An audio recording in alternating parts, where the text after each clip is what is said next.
Welcome back दोस्तों।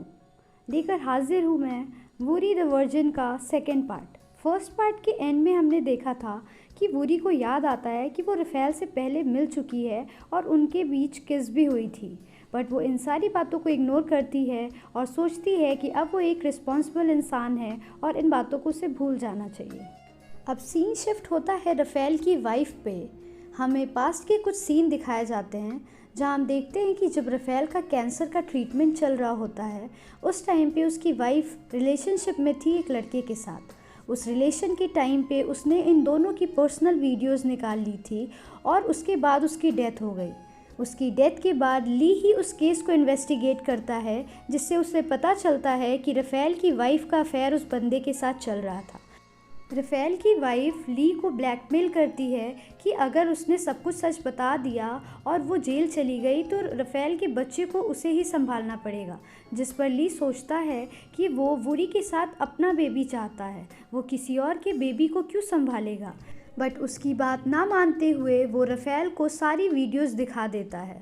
Pregnancy की वजह से वूरी के अंदर सेक्स हार्मोन्स इंक्रीज़ हो गए होते हैं, जिसकी वजह से वो ली के साथ रोमांस करना चाहती थी। वूरी एक असिस्टेंट राइटर थी जो अपनी स्क्रिप्ट को सुनाने के लिए राइटर के पास जाती है। जब वो स्क्रिप्ट सुना रही होती है तो वो कहानी में बिल्कुल डूब जाती है, जो एक रोमांटिक सीन होता है। इसके बाद वो ली के घर जाती है और उसके करीब आने की कोशिश करती है, पर ली उसे मना कर देता है और बोलता है ये सब शादी के बाद ही ठीक होगा। वूरी एक असिस्टेंट राइटर है, इसलिए रफ़ेल उसे लेटर लिखने को बोलता है जो उसके ऑफिस के लिए था। वूरी घर जाती है और 2 लेटर्स लिखती है, एक ली के लिए ताकि वो उसे रोमांस के लिए कन्विंस कर सके शादी से पहले, और दूसरा रफ़ेल के ऑफिस के लिए। बट उससे यहाँ गलती हो जाती है, वो ली के लेटर को रफ़ेल को भेज देती है और रफ़ेल के लेटर को ली को, जिसकी वजह से उसे रफ़ेल के सामने बहुत शर्मिंदा होना पड़ता है क्योंकि उसने उसका पर्सनल लेटर पढ़ लिया था। वूरी जिस ड्रामा की असिस्टेंट राइटर होती है उसके हीरो वूरी के डैड होते हैं, जो उसका बहुत ध्यान रखते हैं, पर वूरी को नहीं पता होता कि वो उसके डैड हैं। और ऑफिस के सारे स्टाफ को लगता है कि उनके और वूरी के बीच में कुछ चल रहा है, बट बाद में सबको पता चलता है कि वो वूरी के डैड हैं। वूरी के प्रेगनेंसी अबॉर्ट ना कराने के डिसीज़न के बाद से रफ़ेल वूरी का बहुत ध्यान रखने लगता है। उसे जब भी टाइम मिलता वो वूरी के घर आ जाता, ये देखने के लिए कि वो अपना ध्यान अच्छे से रख रही है या नहीं। रफ़ेल को वूरी की फैमिली भी बहुत पसंद करने लगती है और ये देखकर ली को बहुत बुरा लगता है, जो वूरी नोटिस करती है और उसके बाद ली के साथ एक पिकनिक प्लान करती है ताकि वो दोनों साथ में टाइम स्पेंड कर सके। वे पिकनिक जाते हैं और बहुत सारा टाइम स्पेंड करते हैं साथ में और उन्हें बहुत अच्छा लगता है। फिर कुछ टाइम बाद वूरी को रियलाइज़ होता है कि वो ली के साथ गलत कर रही है। उसकी और बेबी की वजह से ली को सफ़र करना पड़ रहा है और वो ली से ब्रेकअप कर लेती है। अब सीन रफ़ेल की वाइफ पे शिफ्ट होता है, जहां हमें पता चलता है कि उसकी वाइफ की पहले भी शादी हो चुकी है, बट ये बात रफ़ेल को नहीं पता होती। रफ़ेल की वाइफ का एक्स हस्बैंड उसके घर आकर उसको ब्लैकमेल करता है। रफ़ेल की वाइफ की मॉम उसको चेन से बांध देती है। इतनी देर में रफ़ेल आ जाता है और उसका एक्स हस्बैंड शोर मचाने लगता है और रफ़ेल पूछता है कि ये किसकी आवाज़ है। इतने पे उसकी वाइफ उसको दरवाजे पर ही रोकती है और पूछती है कि तुम यहाँ क्या करने आए हो। रफ़ेल बताता है कि वो डिवोर्स पेपर साइन करवाने के लिए आया है। बिना किसी सवाल जवाब के वो डिवोर्स पेपर्स को साइन कर देती है और उसके जाने के बाद वापस आकर अपने एक्स हस्बैंड को मारती है, क्योंकि उसकी वजह से उसे डिवोर्स पेपर साइन करना पड़ा। आगे के सीन में हम वूरी के मॉम डैड को साथ में देखते हैं, जहां वूरी के डैड बोलते हैं कि भले ही हम शादी नहीं कर सकते बट रिलेशनशिप रख सकते हैं, पर वूरी की मॉम मना कर देती है कि अगर हमारा रिलेशनशिप फेल हो गया तो वूरी पर बहुत बुरा असर पड़ेगा। वूरी के डैड उनके घर अक्सर आने जाने लगते हैं और साथ में डिनर करने लगते हैं। अब वूरी को अपनी फैमिली कंप्लीट लगती है। आगे हम देखते हैं कि ली वूरी से बात करके पैचअप करने के लिए आता है, पर वूरी मना कर देती है। तब तक रफ़ेल वहां आ जाता है और वो रफ़ेल के साथ चली जाती है। क्योंकि वूरी रफ़ेल की बेबी की मॉम बनने वाली है, इसलिए रफ़ेल उसकी बहुत केयर करता है और वूरी ने ली से ब्रेकअप कर लिया है। यहाँ राफेल वूरी से बोलता है कि तुम्हें मेरी वजह से कितना कुछ सहना पड़ रहा है। मेरे बेबी को भी तुमने रखा है और पास में जब हम मिले थे तो मैं प्लेबॉय था और अभी मेरा डिवोर्स हो चुका है। मैं तुम्हारी लाइफ ख़राब नहीं करना चाहता, तुम एक अच्छा लड़का डिज़र्व करती हो। इस पे वूरी बोलती है कि ये सब पास्ट की बातें हैं और उसे इससे अब कोई फ़र्क नहीं पड़ता है। दोनों एक दूसरे से अटैच होना स्टार्ट कर देते हैं। इसके बाद वूरी को हॉस्पिटल ले जाते हैं अल्ट्रासाउंड के लिए। उसके साथ राफेल भी जाता है। राफेल बेबी की पिक्चर देखकर बहुत इमोशनल हो जाता है और रोने लगता है। वूरी उसको चुप कराती है और ये सब उसकी मॉम और ग्रैंड मदर देख रही होती हैं, जो बोलती हैं कि ये दोनों साथ में कितने प्यारे लगते हैं। इसके बाद राफेल वूरी को प्रेगनेंसी एक्सरसाइज सेंटर के ले जाता है, जहाँ उसे पता चलता है कि यहाँ एक्सरसाइज कपल के साथ ही होती है। फिर दोनों साथ में एक्सरसाइज करते हैं और बहुत एम्बेरस होते हैं। दोनों घर जाते हैं और एक दूसरे के बारे में सोचते दिखाई देते हैं। दोनों सोचते हैं कि कहीं उन्हें प्यार तो नहीं हो गया।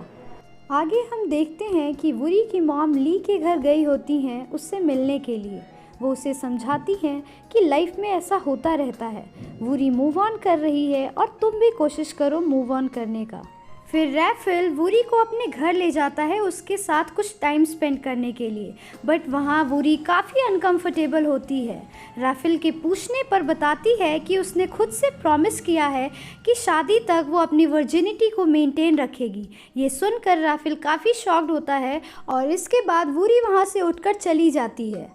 इसके बाद हम राफेल की वाइफ को उसके अपार्टमेंट में देखते हैं, जो उसके लिए खाना कुक करती है और उसे इम्प्रेस करने की कोशिश करती है। इस पर राफेल बोलता है कि जिस वक्त तुम्हें मेरे साथ होना चाहिए था उस वक्त तुमने मुझे धोखा दिया।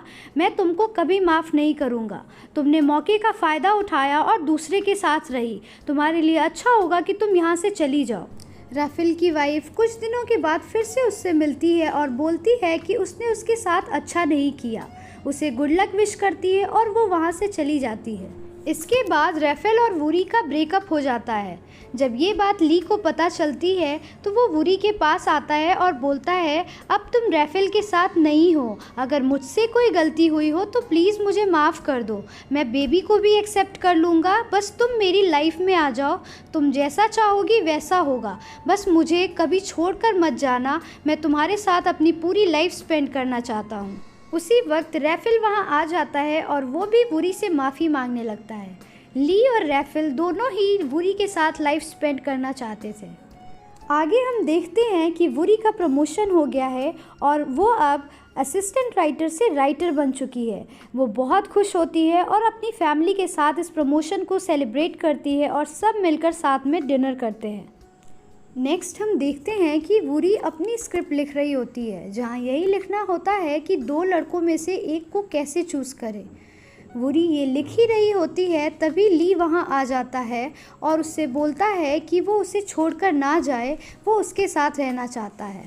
ली के निकलते ही राफेल वूरी से मिलने आ जाता है और वो भी उसको कन्विंस करता है कि वो उसके साथ ही रहे।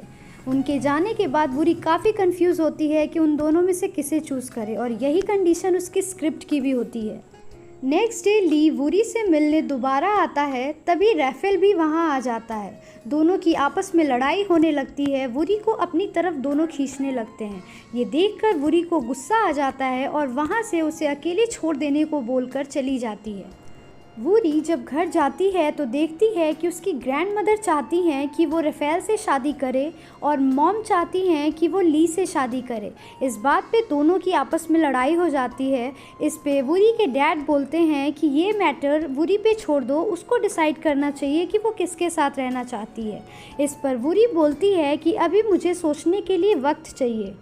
फिर वूरी अपने रूम में जाती है और सोचती है कि आखिर वो किससे ज़्यादा प्यार करती है। वो काफ़ी कंफ्यूज होती है, बट उसे रियलाइज़ होता है कि वो दोनों से इक्वली प्यार करती है। उसे दोनों की बातें याद आती हैं। वो ली के बारे में सोचती है, जहाँ उसने कहा था कि वो बेबी को भी अडॉप्ट कर लेगा और अपने बच्चे की तरह रखेगा। वहीं दूसरी तरफ वूरी के डैड वूरी की मॉम को प्रपोज करने का प्लान बनाते हैं। ये सुनकर वूरी बहुत खुश होती है। वो लोग वूरी की मॉम के फ्रेंड्स को भी इनवाइट करते हैं सरप्राइज़ के लिए। वूरी की मॉम को कुछ समझ नहीं आ रहा होता है, तभी वूरी के डैड आते हैं और उसकी मॉम को प्रपोज़ करते हैं। वूरी की मॉम रिंग एक्सेप्ट कर लेती हैं और बोलती हैं कि पहले वूरी दोनों में से एक को चूज़ कर ले, तभी मैं अपना डिसीज़न बताऊँगी। फिर वूरी अपनी मॉम को समझाती है कि ये आपका स्पेशल डे है और मैं अपना डिसीज़न आपको बाद में बताऊँगी। नेक्स्ट हमें वूरी को घर के बाहर दिखाया जाता है। उसके स्टमक में अचानक पेन होने लगता है। उसके बाद उसे हॉस्पिटल लेकर जाते हैं। डॉक्टर बताता है कि ये अपेंडिक्स का पेन है और ऑपरेशन करना पड़ेगा। उसका ऑपरेशन होता है, उसके बाद भी उसका पेन ख़त्म नहीं हो रहा होता। डॉक्टर कहता है कि हम इसे पेन किलर नहीं दे सकते क्योंकि वो प्रेग्नेंट है। ली और रैफल हॉस्पिटल पहुंचते हैं और वूरी के साथ ही रहते हैं और उसका एक एक हाथ पकड़ के सो जाते हैं। उसके बाद वूरी और ठीक हो जाती है और ली और रैफल भी दोस्त बन जाते हैं। फिर हमें कुछ समय बाद का दिखाते हैं कि अब वूरी का बेबी भी दुनिया में आ चुका है और अब वो 100 डेज़ का हो गया। उसके 100 डेज़ को सेलिब्रेट करने के लिए सब मिलकर तैयारी कर रहे होते हैं। वूरी सोचती है कि अब मुझे दोनों में से किसी एक से शादी कर लेनी चाहिए। वो ली को प्रपोज़ करती है शादी के लिए और उससे बोलती है कि तुमसे दूर होकर तुम्हारी इम्पोर्टेंस पता चली मुझे। अब आगे हम देखते हैं कि वूरी की शादी की तैयारी हो रही होती है। तभी सबको पता चलता है कि वूरी की मॉम प्रेग्नेंट हैं। वूरी ये सुनकर काफ़ी शॉक्ड होती है और ये सोचती है कि यहाँ उसका बेबी इतना छोटा है और दूसरी तरफ उसकी मॉम भी प्रेग्नेंट हो गई हैं। उसके बाद हम देखते हैं कि वूरी ने बेबी को रैफल को दे दिया है और उसकी शादी हो गई है ली के साथ। वो दोनों हनीमून पे जाते हैं जहाँ खबर मिलती है कि बेबी की तबीयत अचानक बहुत ख़राब हो गई है। वो लोग वहाँ से लौट आते हैं और बेबी को देखने जाते हैं। जब बेबी ठीक हो जाता है तो दोबारा वूरी ली के साथ हनीमून पे जाती है और अपना हनीमून एंजॉय करते हैं। इसी के साथ ड्रामे की हैप्पी एंडिंग होती है। अगर आपको हमारा एक्सप्लेनेशन पसंद आता है तो प्लीज़ हमारे चैनल को सब्सक्राइब करें और हमें सपोर्ट करें।